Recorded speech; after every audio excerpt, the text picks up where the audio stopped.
Hello friends, అందరు ఎలా ఉన్నారండి? నేనైతే చాలా బాగున్నాను. ఈరోజు మన వీడియో వచ్చేసి మనకి స్టిచ్ చేసుకున్నప్పుడు పోసుకుట్టు వస్తే ఏ విధంగా సాల్వ్ చేసుకోవాలని ఎక్కువ మంది కామెంట్స్లో అడిగే డౌట్ అండి. ఇది ఎక్కువగా పోసుకుట్టు వస్తుంది, ఏం చేయాలి అని నేను దానికి చెప్పేదాన్ని అనమాట. ఈ విధంగా మీరు థ్రెడ్ టెన్షన్ అనేది అడ్జస్ట్ చేసుకోవాలి అని. ఇది వచ్చేసి నేను ఈరోజు వీడియోలో చెప్తాను. ఈరోజు నార్మల్ మిషన్లో థ్రెడ్ టెన్షన్ ఏ విధంగా అడ్జస్ట్ చేసుకోవాలో చెప్తాను. నార్మల్ మిషన్ అంటే రెగ్యులర్ స్మాల్ మిషన్ అనమాట. ఈ మిషన్లో మనకి థ్రెడ్ టెన్షన్ అనేది ఎక్కడ ఉంటుంది, దాన్ని ఏ విధంగా అడ్జస్ట్ చేసుకోవాలనేది క్లియర్గా చెప్తాను. మనకి ఈ మిషనే కాదండి, వేరే ఏ మిషన్ అయినా సరే పోసుకుట్టు వచ్చిందంటే దానికి దారం లూజ్గా టైట్గా రావడమే దాన్నే థ్రెడ్ టెన్షన్ అంటారనమాట. అంటే దారం మరీ లూజ్గా ఉండకూడదు, టైట్గా రాకూడదు, దాన్ని మనం అడ్జస్ట్ చేసుకోవాలి. ఇక్కడ మనకి పై దారానికి పైన, కింద దారానికి కింద రెండు ఉంటాయండి. పై దారం ఒకటి వస్తుంది, కింద దారం ఒకటి వస్తుంది కదా. సో పై దారానికి థ్రెడ్ టెన్షన్ ఒక చోట టైట్ చేసుకోవాలి, కింద దారానికి ఒక చోట టైట్ చేసుకోవాలి. ఈ రెండు మీకు ఎలా చేసుకోవాలో వివరంగా చెప్తాను. అదేవిధంగా మీకు ఫస్ట్ కుట్టు సరిగా వస్తుంది, ప్రూఫ్తో సహా మీకు చూపిస్తానండి ఈ వీడియోలో కరెక్ట్గా ఎలా చేసుకోవాలో. సో పైన చూసారు కదా, పైన థ్రెడ్ టెన్షన్ ఇక్కడ ఉంటుందన్నమాట. ఇక్కడ ఒక స్క్రూ ఉంది కదా, ఆ స్క్రూ దగ్గర మనం దారాన్ని ఎలా రౌండ్ తిప్పుతాం కదండి. ఆ రౌండ్ తిప్పినప్పుడు స్క్రూ టైట్ అయిపోయినా లూజ్ అయిపోయినా మనకు దారం సరిగా రాదనమాట.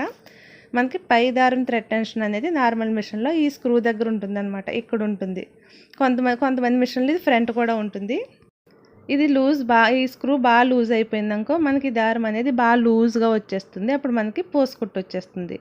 అదే మీకు బాగా టైట్ అయిపోయింది అనుకోండి, దారం మాటికి తెగిపోతూ ఉంటుంది అనమాట. సో అది కరెక్ట్గా అడ్జస్ట్ చేసుకోవాలి, కరెక్ట్గా పెట్టుకోవాలి. నెక్స్ట్ కింద దారానికి థ్రెడ్ టెన్షన్ ఎక్కడ ఉంటుందంటే ఈ బొట్టు ఉంటుంది కదండి, దీనికి ఉంటుందన్నమాట. ఇక్కడ మీరు చూస్తే కనుక ఈ విధంగా పెట్టుకున్నాక దారం లాగితే కరెక్ట్గా రావాలి. మరీ లూజ్గా ఉందనుకో మీకు పోసుకుట్టు వచ్చేస్తుంది, అదే టైట్గా ఉంటే కనుక దారం తెగిపోతుంది.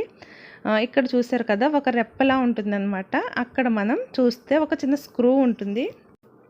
ఆ స్క్రూని టైట్ చేయడం, లూజ్ చేయడం వల్ల మనకి దారం అనేది టైట్గా రావాలా లూజ్గా రావాలనేది మనం డిసైడ్ చేయొచ్చు అనమాట. ఇక్కడ చూసారా మీరు, ఒక చిన్న స్క్రూ డ్రైవర్ తీసుకుని మీరు తిప్పితే కనుక అది కొంచెం టైట్ లూజ్ అవుతుంది ఆ చిన్న స్క్రూ అనేది. నాకు స్క్రూ డ్రైవర్ లేక ఫోర్క్ యూస్ చేస్తున్నాను. ఇక్కడ మీకు చిన్న స్క్రూ డ్రైవర్ ఉంటుందండి, దాంతో మాత్రమే వస్తుంది అనమాట. అది లూజు టైటు చేసుకుంటే మనకి కింద దారం అనేది కరెక్ట్గా రావాలా లేదనేది తెలుస్తుంది అనమాట. ఇక్కడ చూసారు కదా, నేను ఇప్పుడు కరెక్ట్గా పెట్టాను. పైది కిందిది కూడా నేను కరెక్ట్గా పెట్టానండి, లూజు టైటు పెట్టకుండా కరెక్ట్గా పెట్టాను. ఇప్పుడు చూద్దాం మనం స్టిచ్ ఏ విధంగా పడుతుందో ఒకసారి చూద్దామండి. పైన నేను కరెక్ట్గా పెట్టుకున్నాను, లూజు టైటు లేదు, కిందిది కూడా లూజు టైటు లేదు, కరెక్ట్గా పెట్టుకుని ఇప్పుడు నేను స్టిచ్ చేస్తున్నాను. ఈ స్టిచ్ చేస్తే మనకి కుట్టు అనేది కరెక్ట్గా వస్తుందన్నమాట. చూడండి, చాలా నీట్గా వస్తుంది స్టిచ్ అనేది, ఎక్కడ కూడా మనకి పోసుకుట్టు రాదు. ఈ విధంగా కుట్టుకున్నాం కదా, ఒకసారి మీరు చూస్తే కనుక చూసారు కదా, పర్ఫెక్ట్గా వచ్చిందనమాట స్టిచ్. కింద కూడా కరెక్ట్గా వచ్చింది, ఎక్కడ లూజ్ లేదు. అదేవిధంగా పైన కూడా కరెక్ట్గా వచ్చింది, ఎక్కడ లూజ్ అనేది లేదనమాట. నెక్స్ట్ ఇప్పుడు నేను ఏం చేస్తాను అంటే, చెప్పాను కదండి ఇక్కడ లూజ్ అవుతే మనకి పోసుకుట్టు వస్తుంది అని. ఇప్పుడు చూడండి, నేను లూజ్ చేసాను దాన్ని. బాగా లూజ్ చేసాక మనకి స్టిచ్ ఏ విధంగా పడుతుందో మీకు చూపిస్తాను. స్టార్టింగే ట్రబుల్ అనమాట, టైట్గా పట్టేసి సరిగా రాలేదు. చూస్తే మీరు లూజ్ వచ్చేసింది కుట్టు. మీకు ఎప్పుడైనా సరే పైన లూజ్ అయిందంటే కింద పోసుకుట్టు వస్తుందండి, కింద లూజ్ అయితే బొట్టులో పైన పోసుకుట్టు వస్తుంది. ఇప్పుడు మనం పైన లూజ్ చేసాం కదా, అటువంటప్పుడు పై దారమేమో లూజ్గా స్టిచ్ పడుతుంది, మీకు పోసుకుట్టు మాత్రం పైన రాదు, కింద వస్తుంది. చూసారు కదా, కింద సైడ్ అనమాట, మీకు ఆపోజిట్లో ఉంటుందన్నమాట. ఇక్కడ చూసారు కదా, మొత్తం దారం అంతా చిక్కులు పడిపోయింది. నెక్స్ట్ ఇక్కడ వచ్చేసి పోసుకుట్టు పడిపోయింది. మీకు కింద పడింది అంటే మీరు పైన టైట్ చేసుకోవాలండి. అదేవిధంగా పోసుకుట్టు ఫ్యాబ్రిక్కి పైన వచ్చిందంటే మీరు కింద టైట్ చేసుకోవాలన్నమాట, ఆపోజిట్లో ఉంటుందన్నమాట.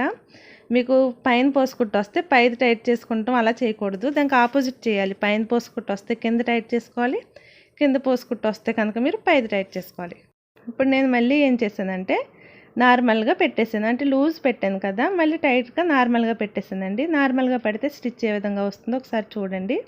మీరు మరీ టైట్ పెట్టేస్తే కనుక ఏమవుతుందంటే దారం మాటికి తెగిపోతుంది అనమాట. ఇప్పుడు చూడండి, థర్డ్ స్టిచ్ అనమాట. థర్డ్ స్టిచ్ నేను ఏం చేస్తానంటే కరెక్ట్గా పెట్టి మళ్ళీ కుట్టాను, మళ్ళీ పర్ఫెక్ట్గా వచ్చేసింది. సో ఈ విధంగా వస్తుందన్నమాట. సింపుల్ టెక్నిక్ అండి. టెక్నిక్ తెలియక ఏమవుతుందంటే మనకి పోసుకుట్టు వస్తే చాలా టైం అనేది వేస్ట్ అయిపోతుంది. కరెక్ట్గా కుట్టినప్పుడు పోసుకుట్టు రావడం వల్ల చాలా చికాకు అది వస్తుంది. సో ఈ సింపుల్ టెక్నిక్ యూస్ చేసి మీరు సాల్వ్ చేసుకోవచ్చు. నెక్స్ట్ వచ్చేసి మనం ఇది క్లీన్ చేసుకుంటూ ఉండాలండి. అంటే రెగ్యులర్గా అవసరం లేదు, కానీ ఎప్పుడైనా ఒకసారి మనం దీన్ని క్లీన్ చేసుకుంటూ ఉండాలి. ఎందుకంటే డస్ట్ పడిపోతుంది, అదేవిధంగా ఒక్కొక్కసారి తుప్పు కూడా పడుతుంది. ఇది విప్పినప్పుడు మీరు ఏం చేయాలి అంటే ఒక లైన్లో పెట్టుకోండి. దేని తర్వాత ఏది పెట్టాలనేది మనకి కన్ఫ్యూజ్ అవుతాం అనమాట తర్వాత.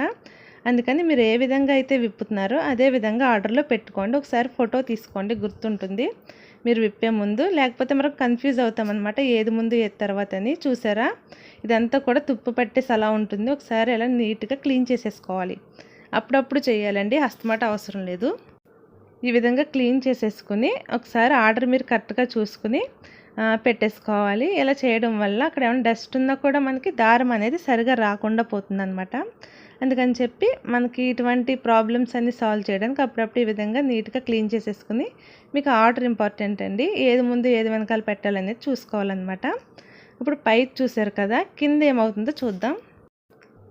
కిందది కూడా కరెక్ట్గా ఉందండి. ఇప్పుడు నేను ఏం చేస్తున్నానంటే ఈ స్క్రూ బాగా లూజ్ చేసేస్తున్నాను. లూజ్ చేయడం వల్ల మనకి ఎటువంటి ప్రాబ్లం వస్తుందో చూద్దాం. ఇప్పుడు ఏమవుతుంది, కింద లూజ్ అయింది కాబట్టి మనకి స్టిచ్ చేసినప్పుడు ఫ్యాబ్రిక్ కింద సైడ్ ఏమో లూజ్గా వస్తుంది, ఫ్యాబ్రిక్కి పై సైడ్ ఏమో పోసుకుట్టు వస్తుంది.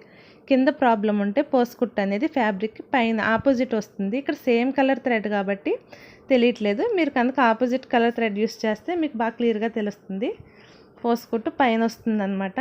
ఇప్పుడు నేను కింద లూజ్ చేశాను కదా, ఫ్యాబ్రిక్ మీద కుట్టి చూపిస్తాను, మీకు ఏ విధంగా తేడా వస్తుందో ఒకసారి చూద్దురు. కానీ ఇప్పుడు ఒకసారి స్టిచ్ చేసేస్తున్నాను.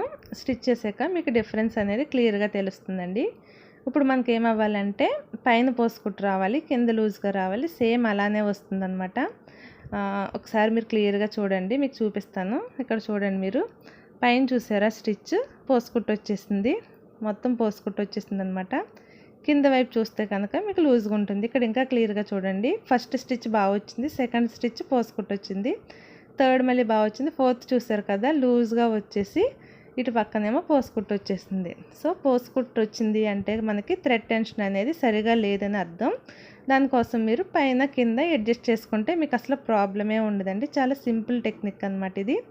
ఈ విధంగా మీరు స్టిచ్ చేసుకోవాలి. ఇప్పుడు ఒకసారి మళ్ళీ టైట్ చేసేసి కూడా మీకు చూపిస్తాను. ఇది టైట్ చేసేసుకోండి, మరీ టైట్ చేసేసుకుంటే దారం తెగిపోతుంది. అటువంటిప్పుడు కొంచెం లూజ్ చేసుకోవాలి.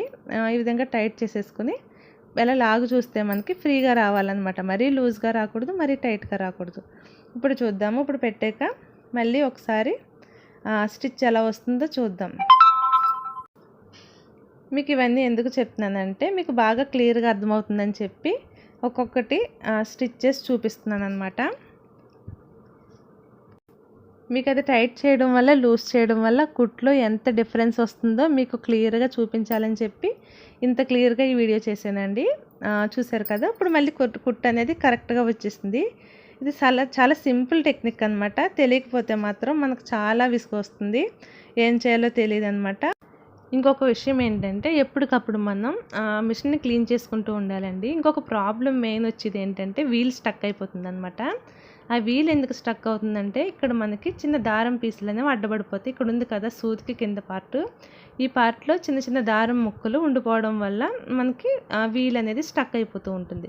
మనం ఎప్పటికప్పుడు ఇది క్లీన్ చేసుకుంటూ ఉండాలి. ఒక్కొక్కసారి స్టక్ అయినప్పుడు ఏంటంటే 6 monthsకి ఒకసారి లేదా 1 yearకి ఒకసారి మొత్తం ఈ కిందదంతా కూడా క్లీన్ చేసుకుంటూ ఉండాలి. అంటే మనం యూసేజ్ని బట్టి అనమాట. ఎక్కువగా కుట్టుకుంటే ఫ్రీక్వెంట్గా చేసుకోవాలి, తక్కువ కుట్టుకుంటే అప్పుడప్పుడు క్లీన్ చేసుకోవాలి. టోటల్ మిషన్ కిందంతా మొత్తం విప్పేసి ఏ విధంగా క్లీన్ చేయాలి అనేది నేను ప్రీవియస్గా ఒక వీడియో చేసి పెట్టానండి. ఆ వీడియో లింక్ డిస్క్రిప్షన్లో ఇస్తాను. ఎవరికైనా కావాలంటే ఆ వీడియో చూసి మీరు అప్పుడప్పుడు అన్నా సరే మీరు మిషన్ని మొత్తం పూర్తిగా క్లీన్ చేసుకోవచ్చు. ఈ వీడియో కనుక నచ్చినట్టయితే లైక్ చేయండి, షేర్ చేయండి. మరిన్ని వీడియోస్ కోసం నా ఛానల్ని సబ్స్క్రైబ్ చేసుకోండి.